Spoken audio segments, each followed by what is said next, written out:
نحمده ونصلي على رسوله الكريم.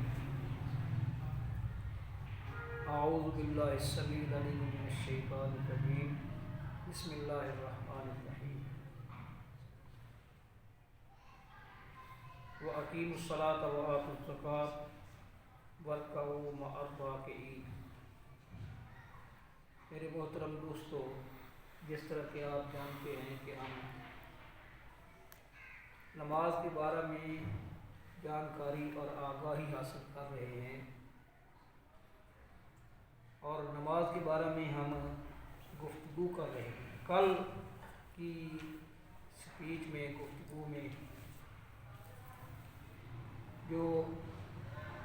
5 نمازوں کے جو اوقات ہیں، یعنی ایک ہی حدیث کے اندر اجتماعی طور پر جہاں ان کا بیان تھا، وہ ہم نے آپ کے گوش گزار کیا تھا. اس کے بعد یہ شیخ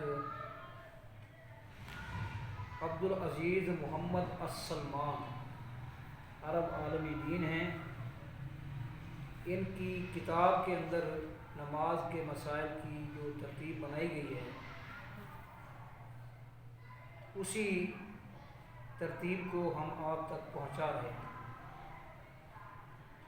تو پہلے انہوں نے ایک حدیث کے اندر تمام نمازوں کے جو اوقات ہیں، ایک ہی حدیث کے اندر ان کا ذکر کیا ہے، ان کو اکٹھا کیا ہے. اس کے بعد انہوں نے فرداً تمام نمازوں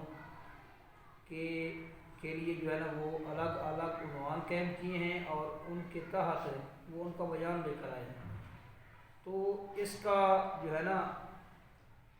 اس طریقے سے بیان، یعنی پہلے ایک حدیث کے اندر اجتماعی طور پر جہاں نمازوں کے اوقات کا ذکر ہے ان کو بیان کرنا، اور پھر الگ الگ عنوانات سے، عناوین سے فرداً ہر نماز کا الگ الگ طور پر ذکر. اس میں جو ہے نا مزید فائدہ ہے، اور مزید کچھ چیزیں سامنے آتی ہیں اور پتہ چلتا ہے. تو آج کا جو ہمارا یہ درس ہے اور آج کی جو گفتگو ہے، اس گفتگو کے اندر ہمیں جو ہے نا ایک چیز کے اوپر بطور خاص توجہ دینی ہوگی. آپ نے سنا تو ہوگا، اسلام کے اندر عزیمت اور رخصت کا جو ہے نا وہ بطور حکم وجود. عزیمت اور رخصت کا، عزیمت کہتے ہیں اصل حکم کو، اور رخصت کہتے ہیں کہ اگر اس اصل حکم کے اوپر اگر عمل نہ ہو سکے تو پھر رخصت پر عمل کیا جانا. جس طرح کہ اللہ تبارک و تعالیٰ نے حکم دیا ہے تمام اہل ایمان کو کہ تم نے 5 وقت کی نماز ادا کرتے وقت اس سے پہلے وضو کرنا ہے. لیکن اگر پانی نہیں ہے اور باوجود تلاش بسیار کے آپ پانی تک نہیں پہنچ سکتے، تو پھر اس حالت میں کیا کریں؟ تو اس حالت میں جو ہے نا وہ اللہ تبارک و تعالیٰ کی طرف سے حکم ہوا تیمم کرنے کا. تو جو وضو کا حکم ہے یہ عزیمت ہے، اور جو تیمم کا حکم ہے یہ رخصت ہے. اسی طرح اللہ تعالیٰ نے قرآن مجید میں فرمایا، انما حرم علیکم المیتۃ والدم ولحم الخنزیر وما اہل بہ لغیر اللہ فمن اضطر غیر باغ ولا عاد فلا اثم علیہ ان اللہ غفور رحیم. اس کے اندر اللہ تبارک و تعالیٰ نے مثلا دم سائل جو ہے، جانور کو ذبح کرتے ہوئے جو خون بہتا ہے رگوں سے، اس کو حرام قرار دیا ہے. مردار کو حرام قرار دیا ہے. جو چیز اللہ کے علاوہ کسی اور کے نام سے مشہور کی جائے اس کو حرام قرار دیا ہے. اور اس کے بعد اللہ تبارک و تعالیٰ نے فرمایا فمن اضطر غیر باغ ولا عاد، جو مجبور کر دیا جائے، نہ وہ بغاوت کرنے والا ہو نہ حد سے بڑھنے والا ہو، فلا اثم علیہ، تو اس پر کوئی گناہ نہیں ہے. تو جو حرمت کا بیان ہے اس آیت کے اندر وہ عزیمت ہے، اور حالت مجبوری میں جو ہے نا وہ اجازت دی ہے یہ رخصت ہے. تو یہ اسلام کے اندر اسلامی احکامات کے دامن کے اندر اس چیز کو کیوں متعارف کرایا گیا ہے؟ اس لیے متعارف کرایا گیا ہے کہ جہاں بھی انسان جو ہے نا اس کو کوئی مشکل درپیش آئے گی تو وہاں شریعت اپنے حکم میں تخفیف کر کے انسان کے لیے آسانیاں پیدا کرتی ہے. اپنے اوپر عمل پیرا ہونے والے پر یہ شریعت آسانیاں جو ہے نا وہ اس پر آسانیاں اس کے لیے پیدا کرتی ہے، اس کے لیے مشکلات نہیں پیدا کرتی. تو آج کے جو ہے نا وہ سبق کے اندر بھی جو ہے نا ایک آپ یہ چیز محسوس کریں گے کہ نماز ظہر کا جو وقت ہے اس کو ادا کرنے کا، اس کے اندر بھی ایک جو ہے نا ایک خفیف سا پہلو آپ کو اس جو ہے نا شفقت اور مہربانی کا اور اس آسانی کا نظر آئے گا. تو آج کا جو ہے نا وہ سبق، آج کی گفتگو کا آغاز کرتے ہیں. صلاۃ الظہر 4 رکعات وہی الاولی. یہ شیخ عبدالعزیز محمد السلمان تحریر کرتے ہیں کہ ظہر کی نماز 4 رکعات ہے. مقصد ہے کہ فرض نماز جو ہے ظہر کے فرائض جو ہے وہ 4 ہیں، اور وہ پہلی نماز ہے لبداعت جبریل علیہ السلام بہا لما صلی بالنبی صلی اللہ تعالی علیہ وسلم. جبرائیل امین علیہ السلام کے اس نماز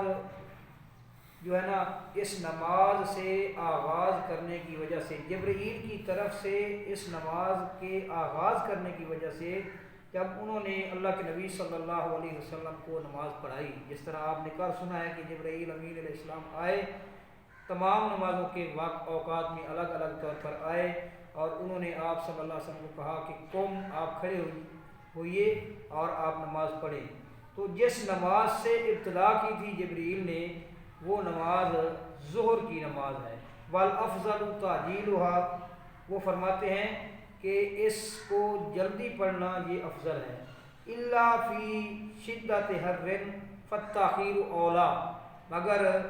گرمی کی جو شدت ہے تو گرمی کی شدت کے اندر اس کو مؤخر کرنا یہ اولا ہے. یعنی افضل اور زیادہ ثواب وہ ہے اس کو وقت ہونے کے بعد جلدی پڑھنے میں، لیکن جب گرمی کی شدت ہو تو پھر اس کو تاخیر سے پڑھنا زیادہ اولا ہے. لہذا ہمارے جن بھائیوں کا یہ خیال ہے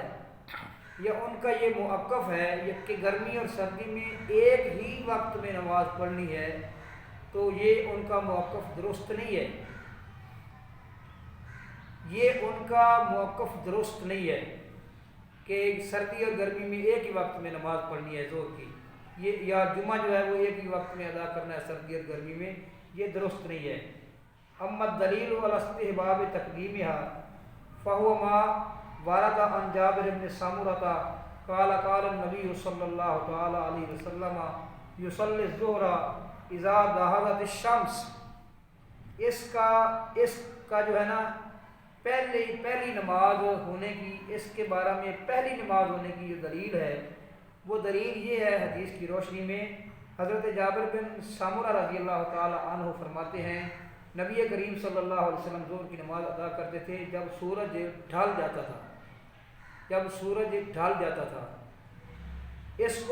روایت کو حضرت امام احمد نے رواہ احمد و مسلم و ابن ماجہ و ابو داود، یعنی اس کو 4 محدثین نے اس روایت کو بیان کیا ہے. امام احمد نے مسند احمد کے اندر، امام مسلم نے اپنی کتاب مسلم شریف کے اندر الجامع الصحیح قول المسلم اس کے اندر، اور ابن ماجہ نے اپنی کتاب ابن ماجہ میں، اور ابو داود سجستانی نے اپنی کتاب جو ہے نا وہ ابو داود شریف کے اندر. وعن انس، اور حضرت انس رضی اللہ تعالیٰ عنہ فرماتے ہیں کان رسول اللہ صلی اللہ علیہ وسلم یصلی الظہر فی ایام الشتاء وما ندری ما ذهب من النهار اکثر وما باقی منہ۔ حضرت انس رضی اللہ تعالیٰ عنہ فرماتے ہیں کہ نبی کریم صلی اللہ علیہ وسلم ظہر کی نماز پڑھاتے تھے، یعنی کہ سردی کے دنوں میں، اور ہم نہیں جانتے تھے کہ دن کا جو حصہ جا چکا ہے وہ جو ہے نا اس کا دورانیہ زیادہ تھا، یا جو باقی رہ گیا ہے اس کا دورانیہ زیادہ ہے۔ وعن ابن مسعود، اور یہ تیسری روایت کے اندر حضرت عبداللہ بن مسعود رضی اللہ تعالیٰ عنہ فرماتے ہیں اللہ کے رسول صلی اللہ علیہ وسلم نے فرمایا افضل الاعمال الصلاۃ فی اول وقتها، سب سے افضل عمل جو ہے وہ نماز کو اس کے اول وقت میں ادا کرنا ہے۔ رواہ الترمذی، اس کو امام ترمذی نے روایت کیا ہے، والحاکم، اور امام حاکم نے یعنی صاحب مستدرک نے اس کو روایت کیا ہے، وصححہ، اور ان دونوں نے اس حدیث کو صحیح کہا ہے، وَأَصْلُهُ فِي الصَّحِيحَيْنِ، اور اس کی جو اثر ہے وہ صحیحین یعنی بخاری اور مسلم میں ہے۔ وَأَمَّا الدَّلِيلُ عَلَىٰ تَأْخِيرِهَا، رہی جو ہے نا دلیل اس کو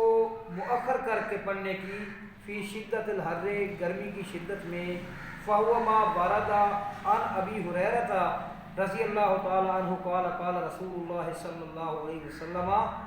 جو کچھ حضرت ابو ہریرہ رضی اللہ تعالیٰ عنہ کی طرف سے وارد ہوا ہے وہ بیان کرتے ہیں کہ اللہ کے رسول صلی اللہ علیہ وسلم نے فرمایا، اذا اشتد الحر فابردوا بالصلاۃ، جب گرمی بڑھ جائے تو پھر نماز کو ٹھنڈا کرو، فإن شدت الحر من فیح جہنم، جو گرمی کی شدت ہے یہ دوزخ کے بھاپ میں سے ہے، دوزخ کی بھاپ کے ساتھ اس کا تعلق ہے گرمی کی شدت کا۔ اور آگے جو ہے نا آگے حضرت انس رضی اللہ تعالی عنہ کی بیان کردہ روایت آ رہی ہے، وہ فرماتے ہیں کان النبی صلی اللہ تعالی علیہ وسلم اذا کان الحر ابردا و اذا کان البرد اجلا، جب آپ صلی اللہ علیہ وسلم جو ہیں جب گرمی ہوتی تھی تو آپ اس گرمی میں ظہر کی نماز کو ٹھنڈا کرتے تھے، اور جب سردی ہوتی تھی تو اس کو جلدی پڑھ لیتے تھے۔ جلدی کا مقصد ہے کہ جو ہی ٹائم ہوتا تو اسی وقت اس کو ادا کر لیتے تھے، اور جو ہے نا وہ دیر سے پڑھنے کا مقصد ہے کہ اس وقت میں نہیں پڑھتے تھے جس وقت میں سردی کے اندر اس نماز کو پڑھتے تھے، بلکہ گرمی کی وجہ سے اس نماز کو عام جو ہے نا اپنے معمول سے ہٹ کر آپ صلی اللہ علیہ وسلم پڑھا کرتے تھے۔ آگے پھر حضرت ابو ذر غفاری رضی اللہ تعالیٰ عنہ کی بیان کردہ حدیث آ رہی ہے، کنا مع النبی صلی اللہ علیہ وسلم فی سفر فاراد المؤذن، مؤذن نے ارادہ کیا ان یؤذن للظہر، کہ وہ ظہر کی اذان پڑھے، فقال النبی صلی اللہ علیہ وسلم ابرد، تو آپ نے فرمایا ٹھنڈا کر، ثم اراد ان یؤذن، تو پھر اس نے ارادہ کیا، فقال له ابرد، آپ نے پھر فرمایا کہ ٹھنڈا کر، حتیٰ رأینا فیء التلول، حتیٰ کہ ہم نے ٹیلوں کے جو ہے نا وہ سائے کو دیکھا، فقال النبی صلی اللہ تعالی علیہ وسلم ان شدت الحر من فیح جہنم، بے شک یہ جو گرمی کی شدت ہے یہ جہنم کی بھاپ میں سے ہے، فَإِذَا اشْتَدَّ، جب اس کی شدت بڑھ جائے گرمی کی، فَأَبْرِدُوا بِالصَّلَاةِ، تو پھر نماز کو ٹھنڈا کر کے پڑھو، متفق علیہ، اس کو بخاری اور مسلم نے بیان کیا ہے۔ تو جس طرح کہ میں نے شروع کے اندر گزارش کی ہے کہ اسلام کے اندر جو یہ پہلو جو ہے نا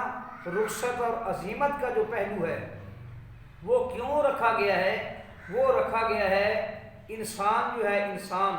اور وہ لوگ جنہوں نے اسلام کے اوپر جو ہے نا وہ اسلام کے اوپر چلنا ہے، اسلام کی انہوں نے پیروی کرنی ہے، اس کی پیروکاری کرنی ہے، اطاعت کرنی ہے، فرما برداری کرنی ہے، تو یہ لوگ جو ہیں ان کے ساتھ مختلف حالات پیدا ہوتے رہتے ہیں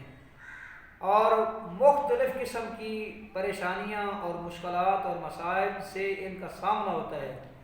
اس لیے انہیں جو ہے نا وہ ہر صورت میں ایک ہی حکم کا پابند نہیں بنایا، بلکہ ان کی مجبوریوں کو مد نظر رکھا ہے اور ان کی مشکلات کو مد نظر رکھ کر جہاں بھی انسان کو مشکل پیش آتی ہے تو اس جگہ شریعت اپنا حکم جو ہے اس میں تخفیف کرتی ہے اور ترمیم کر دیتی ہے۔ دیکھیے اس نماز کے ادا کرنے کے معاملے میں نبی کریم صلی اللہ تعالیٰ علیہ وسلم نے یہ جو انسان ہے جو اسلام پر عمل کرنے والا ہے اور شریعت پر چلنے والا ہے، اس کی طبیعت اور اس کی طبع نازک اور اس کی جو ہے نا وہ جو ایک اس کے اندر پائی جاتی ہے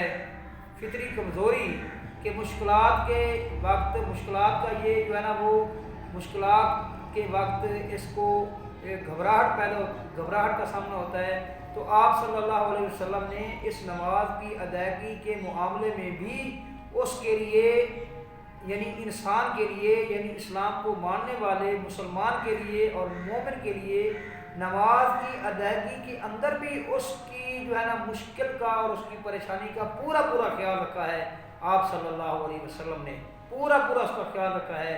کہ سردی کے اندر جب نماز کا وقت شروع ہو زور کی نماز کا تو اسی وقت نماز پڑھ لینی چاہیے، لیکن گرمی کے اندر اس نماز کو عام ٹائم سے عام وقت سے ذرا دیر کر کے پڑھنی چاہیے۔ اور آپ صلی اللہ علیہ وسلم کا جو عمل ہے وہ پوری امت کے لیے، چاہے کوئی چھوٹا ہے کوئی بڑا ہے، کوئی چھوٹا عالم ہے کوئی بڑا عالم ہے، اور کوئی عربی ہے کوئی اجمی ہے، عورت ہے یا مرد ہے، عالم ہے یا کوئی غیر عالم ہے، تمام کے لیے آپ صلی اللہ علیہ وسلم کا جو اسوہ حسنہ ہے وہ لازم ہے۔ اور آپ کا طریقہ کار جو ہے اسلام کے احکامات پر عمل پیرا ہونے کے حوالے سے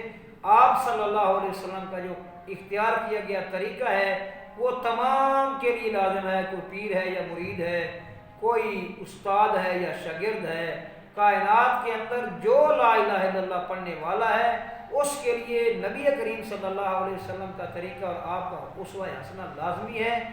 اور آپ صلی اللہ علیہ وسلم کے فرمان کے سامنے کوئی چوں چراں کرنے کی کوئی گنجائش نہیں ہے۔